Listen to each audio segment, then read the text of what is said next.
गेल्या आठवड्यापासून शहर आणि जिल्ह्यात अवकाळी पावसाने जोरदार हजेरी लावली आहे। यामुळे बहुतांश भागातील ओढे नाले भरून वाहू लागले आहेत। इतकेच नव्हे तर अनेक भागात धुवाधार पाऊस झाल्याने उजनी धरणासह लहान मोठ्या धरणाचा पाणीसाठा हळूहळू वाढू लागल्याची माहिती मिळाली। दरम्यान दिनांक 24 मे रोजी दिवसभर पावसाची रिपरिप सुरूच असल्याने शहर जिल्ह्यातील जनजीवन विस्कळीत झाले। सोलापूर जिल्ह्यात शुक्रवारपर्यंत सरासरी 120 मिलीमीटर पावसाची नोंद झाली, तर पुणे विभागात सरासरी 130 मिलीमीटर पाऊस नोंदला गेला आहे। यानंतर शनिवारीही जोरदार पाऊस पडला, त्यामुळे आता लवकरच खरीपाच्या पेरणीलाही सुरुवात होणार आहे। सोलापूर शहरात शनिवारी दिवसभर पडलेल्या पावसामुळे वाहनधारकांचे प्रचंड हाल झाले आहेत। या बदलत्या वातावरणामुळे तापमानाचा पारा 30 अंशांपर्यंत येऊन पोहोचला आहे। एकंदरीत मे महिना संपण्यापूर्वीच उकाडा गायब झाल्याचे चित्र दिसून येत आहे। दक्षिण सोलापूर तालुक्यातील उळेगाव, कासेगाव, काटगाव, खानापूर, देवकुरळी, तामलवाडी, पिंपळा, सुरतगाव, वडगाव, मार्डी आदी विविध गावातून हिप्परगा तलावात पावसाचे पाणी सध्या येत आहे। गेल्या 4 दिवसांपासून उळेगाव, कासेगाव ओढाही भरून वाहत असल्याने हिप्परगा तलावाचा पाणीसाठा पावसाळ्यापूर्वीच वाढू लागला आहे। मे महिन्यात ओढे नाले ताले वावरात पाणी ओसंडून वाहत असल्याने शेतकरीही आश्चर्य व्यक्त करत आहेत। आजतागायत मे महिन्यात कधीही अशी संततधार सर्वदूर आणि 120.6 मिलीमीटर इतका पाऊस झालेला नाही, अशी माहिती जाणकार शेतकरी देत आहेत। दरम्यान शनिवारीही दिवसभर दमदार पाऊस झाला असून याचा टक्का देखील वाढला आहे।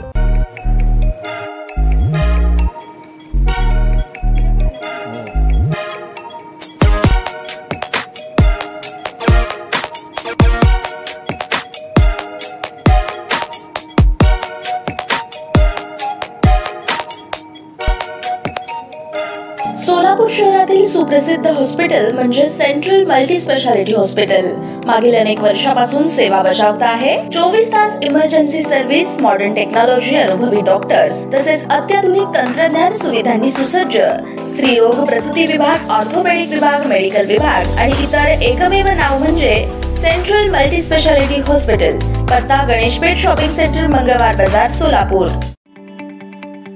ताज्या बातम्या पाहण्यासाठी प्राईम महाराष्ट्र न्यूज चॅनलला सबस्क्राईब करा।